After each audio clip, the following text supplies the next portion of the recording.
Good morning. Welcome to Imagine Your Life with Jenny Lynn McKinnon. I am your host, Jenny Lynn McKinnon, and today we're going to be talking about the importance of crucial conversations. What is a crucial conversation? When do you have those crucial conversations? How do you set it up? Can you? Many times you don't even have time to think about and call your therapist or create a team and, oh, let's discuss this. How can I say this or this or this to have this crucial conversation? No, crucial conversations 99% of the time happen in real life time. And depending on how you handle that crucial conversation will depend on what the next step is in that relationship. Whether it's a coworker or someone at home in your situation with your children, teenagers require lots of crucial conversations. And many of those are on the fly when they first walk in the door. And you're like busy cooking dinner, you're thinking about your work project, you're thinking about other things, and now they are in your face and you need a conversation right then that will be effective, be productive, and you want both parties to be heard and understood. So how do you do that? Which I apologize. My sneezing. Oh my goodness. It's quite the sneeze. All right. So I apologize for my sneezing. There we go. Our first crucial conversation out of the way. Now, I want to tell you a story of a crucial conversation that went really bad. And it did affect my life for many, many years in this relationship. So there had been conflict between myself and my brother and his wife. So this is my sister-in-law. And we were at a family gathering and they were staying over. They were here from out of town. So they were staying over at my parents'. And I was there with my family, my children, and it was Christmas time. And after this Christmas party, as I'm getting in the car, I knew I had some unresolved business that I really needed to talk to her about. Now, mind you, I had been avoiding this conversation all day. We'd been together for, almost 12 hours at least, and I had effectively avoid. That's kind of what we do. And now here it is, probably 10:30, 11 o'clock at night. It was late. And everybody's getting ready for bed. I have my family packed up in my Suburban. I had 6 children, young children at the time. I have my husband that's driving. Just as we're getting ready to pull out the driveway, I say, "Oh, honey, I can't leave yet. I need to go talk to this individual." So I go in the house and she is just going to a room, and I tap her on the shoulder and say, "Hey, can I talk to you?" And you know what? She never responded to me at all. And I thought, okay, I tried, and she's sleeping. She's not listening to me. And so I left without having this crucial conversation. Well, because I did not have that conversation, because I effectively avoided that conversation, the conversation never happened. And that led to misunderstandings, more conflict for years. I bet it was from that time until we actually had a real conversation and some resolution. Probably 10, maybe even 15 years. I think that's way too long. And there was a lot of stuff in there. And there were times and along the way that I'm sure I could have brought it up. I could have had this conversation with her, but I didn't. And why didn't I? Because I avoided. And that is what we do as human nature. And we avoid. We don't want conflict. This is so common in the workplace. At the end, I'm going to tell you the resolution of how this was resolved and how my sister-in-law and myself came to be on good terms. But things like this happen in real time, all the time in the workplace. Have you ever had a coworker that is underperforming and no one will say anything to that coworker? It is so common, especially when we're working for the government and you're working in a government institution, and even within hospitals. I'm a nurse, so that's why I say a hospital system. But you don't want to, we avoid. And it becomes easier to, rather than have that difficult conversation with that individual. No, we don't fix the problem. They just get moved to another department. And then the problem continues. And there is never learning for the individual, never learning for you as the one taking leadership. And everyone suffers. If we have the skills and the courage to step into those crucial conversations and open a dialogue, it can change everything as we seek to understand and to be understood. So how do we do this? How do we make this work in our lives? These crucial conversations. Well, number one, first you have to affirm the relationship. And let's say that this is your teenager and you're just like you're caught off the fly. It's very rare, sometimes in a workplace, when you have, okay, I'm meeting you at 11 o'clock and we're going to have this interview and conversation. Like that's in a workplace. And you can kind of set that up and you can prepare for that. And when you're in a situation like that and you're in a workplace like that, always have a third person. Why do I say that? It keeps tensions low. People are less likely to become hot-headed. Um, you can make sure that both parties are heard and listened to and understood, and you have a third witness. So if you're in a work situation, have a third witness. And even in your home situation, my goodness, hopefully, I hope you have a spouse, but I know that, nowadays, even here in America, there's only 50% of families that have a mom and a dad.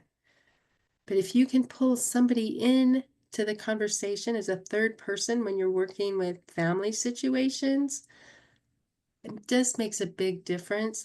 But many times you don't have that luxury and you have to have that crucial conversation right then. So how does that work? Well, number one, you affirm the relationship. You want them to know that, hey, I value our relationship and our friendship so much that we're going to have, can I talk to you? Affirm the relationship. Because if you didn't care about the relationship or the friendship, guess what? You would just let it be, just walk away from it. And many people do. And then they wonder why they have all these broken friendships. And because they could never repair, they just walk away from. And you're not giving me what I need, so therefore I'm going to leave and exit the relationship. Well, that doesn't help either party. We need friends. We need relationships. That's like our social capital.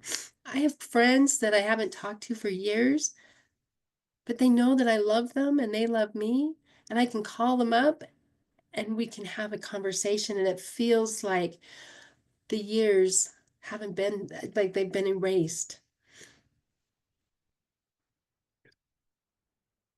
So we want friends. We want friends. We want to collect friends. We want to keep our friends. And how do we keep our friends? It's through crucial conversations and having and affirming the relationship. So we let them know that you are important to me and I value this relationship so much that let's talk about our differences. Can we do that? Now, there's always two parties. And once you have affirmed the relationship, and I also work this into the Ho'oponopono structure. If you've been following my show, then you know that I talk a lot about the Ho'oponopono, which is please forgive me. I'm sorry. I love you. Thank you. So we affirm the relationship with love. Hey, I value you and I value our relationship and I love you. Secondly, then you sit back and listen. Listen and look. They go together. So as you're talking with someone, body language is everything. So pay attention. Oral, verbal communication is only about 10% of the conversation. 90% or more is nonverbal cues. Are you making eye contact? How are they acting? What are their body signals? Are they feeling safe? Part of affirming and the goal with affirming the relationship, number one, because you can't move on to number two unless you reach number one. And so in affirming the relationship, you're creating safety for that person. And once you've created safety for that person, then you can have some dialogue. And I apologize again. I started with a little bit of cold or an allergy this morning. So you affirm the relationship, you create safety. Now that you've created this safety net, then you move on to step number two, which is to look, to listen, and to seek to understand the other person. And so as you seek to understand, you also want to be understood, but you can't expect them to understand you until you have fully listened to them. And sometimes this conversation can turn into a very lengthy conversation. So then you seek to understand what they're going through, what's really going on. This is where you ask questions. You ask questions. Why do you feel this way? I was having a conflict with a coworker, and I just really was like, I thought we should go one direction. He wanted to go the other direction. And when we sat down together, and no, listen, this is a psychologist, all right? We're supposed to know these skills. So it was a really good conversation. And I could tell that we were both on our best behavior. And we had an audience for this conversation. So it was very, very interesting as we resolved through dialogue. And I had to sit back and ask questions and just say, help me understand, why do you feel that we should go this way? I need to know. Well, the more that he talked, and as he showed, and I began to understand why he felt so strongly the way he did, guess what? Just that then he was able to ask me, Jenny Lynn, what is it that you're seeing that I'm not? And so I was able to say my piece. And when it came down to it, we came to a resolution, to a path that works for both of us and is best for the individuals involved. But we're all on the same page now and we're moving forward. And what have we done? We have not only affirmed the relationship and the professional relationship, but we've strengthened it so that we can feel safety in going to each other as we work through problems. So it's a really good thing. So you seek to understand, listen and look, listen and look. Then you seek to be understood. That once you have listened, and you do that by asking him questions or her, why do you feel the way you do? So if it's a teenager, and this was a common thing in my house, I have 6 children, I had 6 teenagers. They want to be affirmed, they want to be strong, they want to have their own independence, right? They're trying all sorts of boundaries. Well, why is it that I set this boundary? Like, okay, you need to be in by midnight. Like midnight, that's what it is. Let me know. And then they're not home at midnight. And then it's 1 o'clock or 2 o'clock. I'm like, this isn't okay. We get to have a crucial conversation about this on the fly. Here we go. We'll seek to understand, why is it that you were so late? And there was once,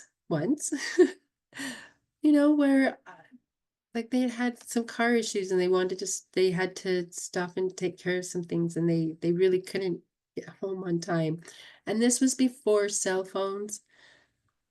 It's a little different now.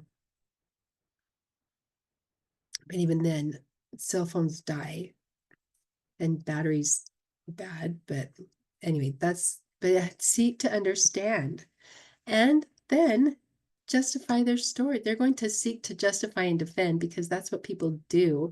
And the moment that in this conversation they're not feeling safe, especially with teenagers, because they can be very volatile, as soon as they do not feel safe, they're going to jump into justifying and defending themselves because that's what the subconscious does. And so, how do you deal with that? And they're justifying and defending.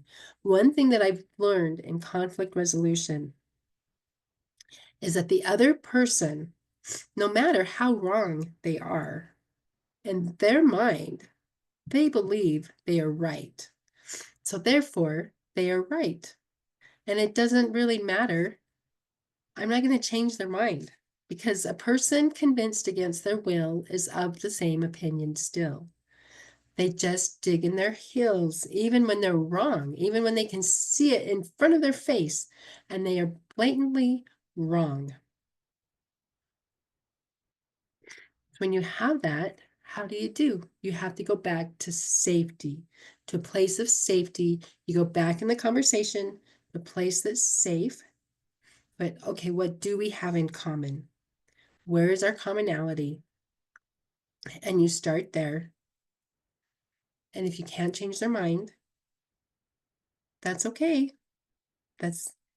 You're going to move and do what you can to look, listen, seek to understand their point, and then you seek to be understood. And if they can understand, well, then that's where you get to have boundaries. And you get to draw a line in the sand and say, okay, this is our boundary. Now, what is the consequence of this? And in a work situation, if it's such that, no, the consequence is that you're going to get a write up, I have to write this up because this was a big deal, or, this is an impasse and you need to leave. If it's a teenager, it's a little more sticky than that, but you get to set a boundary of where you stand and what is not okay. And then it becomes about consequences and love and logic. So then as you set that up with that love and logic, that's a whole program. You can look that up if you're struggling with your teenagers.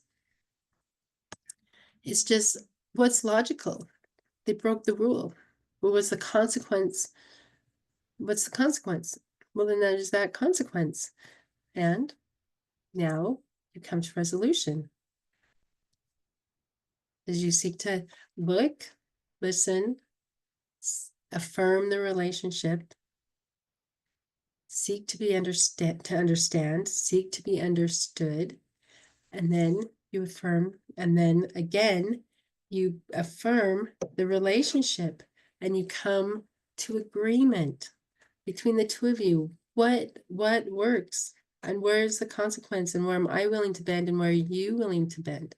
So you have to look at all of the issues. Now, how does this fit in to the Ho'oponopono method? We affirm the relationship with love. We apologize for our part. I don't care how big you think you are or how smart you think you are in that relationship. If there's been collateral damage, you have something to apologize for, even if you're not even sure what that is. They've been hurt, and I'm sorry that you're hurt. I'm sorry that we're having this conversation. I'm sorry that this is hard for you. There is something there. I'm sorry that I haven't handled this better. I'm sorry that I didn't come and talk to you immediately. Whatever it is. So I love you. I'm sorry that we have this problem. Please forgive me. I forgive you. And thank you for the learning. Let's move forward into resolution and peace. That is the Ho'oponopono method. I can plug in almost any conflict. In fact, not almost any conflict, any conflict. And it can come to resolution using those 4 phrases or thoughts modified in some way. I love you. Affirm the relationship. Please forgive me. I forgive you. Help me understand. Seek to be understood. I'm sorry for this problem. Apologize for your part, whatever that is. There's something there that you can apologize for. And then thank you. I'm so grateful for the learning that we had this conversation, and now we can move forward. Being in a leadership position, working as a nurse in a hospital type setting, you have a lot of conflict. And that conflict has to be resolved. And this is a very valuable skill so that when people leave your office, they feel more affirmed and valued than when they came in. And yes, you had some conflict, but guess what? You came to resolution and now you both have understanding, you have clear boundaries. This is a valuable skill. And if you will take the courage and have that conversation, and now I'm going to follow up on my sister-in-law, because then years later, right? And we have been avoiding this conflict, this silent undertone, right? In all our relationships, they'd moved away, they moved back, I moved away, moved back, blah, blah, blah, blah, blah, all of that. So now it's 10, 15 years later, and we're standing in the driveway, and they've, anyway, we're there together, and she brought it up in a very volatile way and attacking me of, if you would blah, blah, blah, blah, blah. And I stood my ground. And I said, what about blah, blah, blah, blah, blah. I'm not going to talk specifics. But when I said my piece, and when she saw that it wasn't intentional, that it had been that both parties were hurting. And when I stood up for myself, which is really important, I couldn't do that before.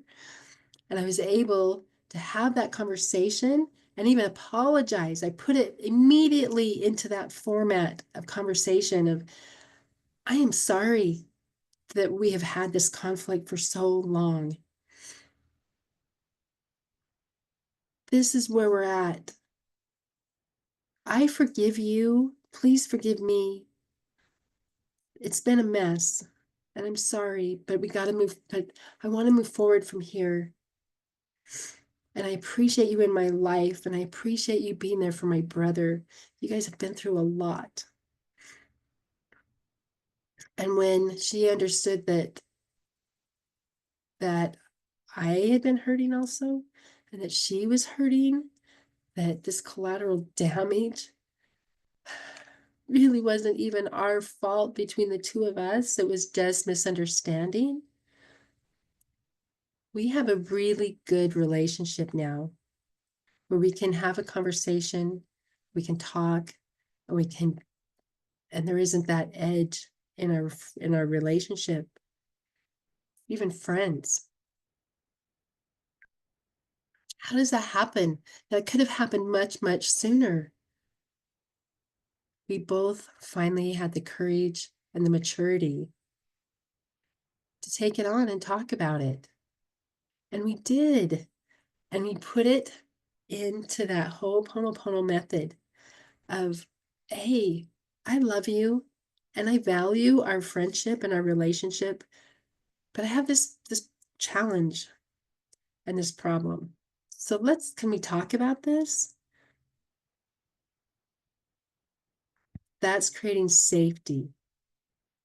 And when you have another person present, that also creates a layer of safety for both of you.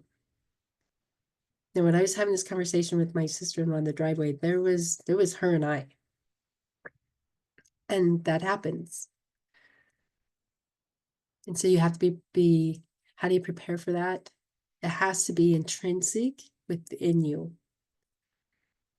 So that's why reading, listening, learning, always learning, working on yourself, trying to be better so that you're prepared to step into those crucial conversations when they need to happen.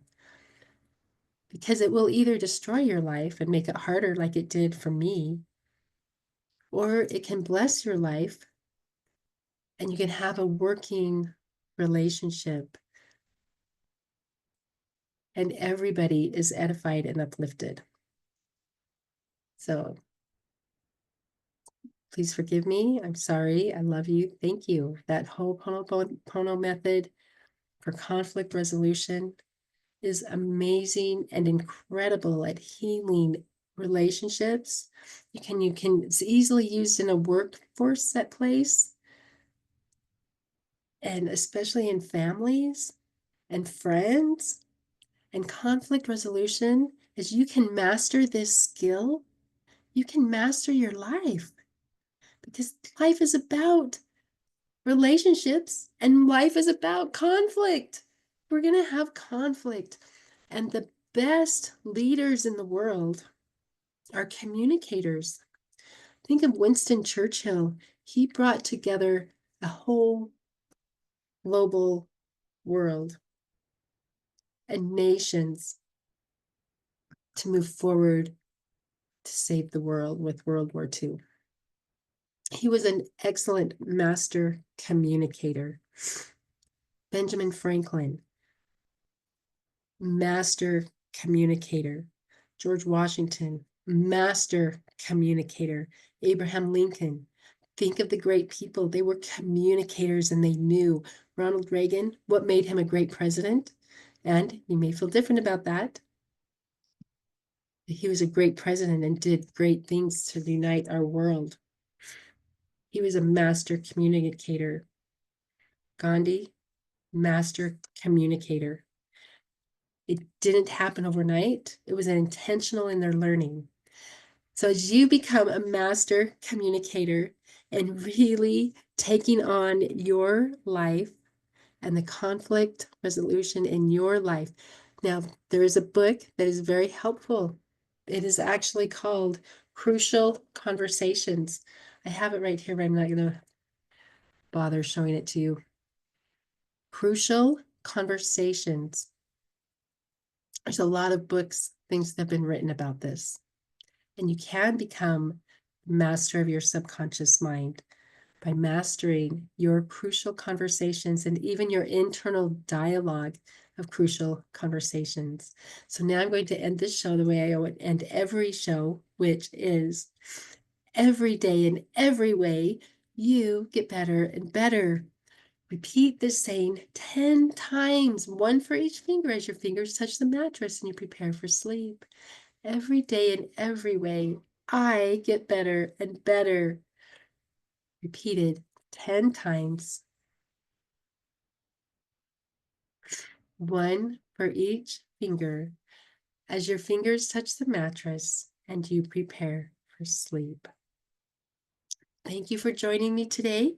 I am looking forward to our upcoming discussion as we discuss more conflict resolution, and I will see you next week.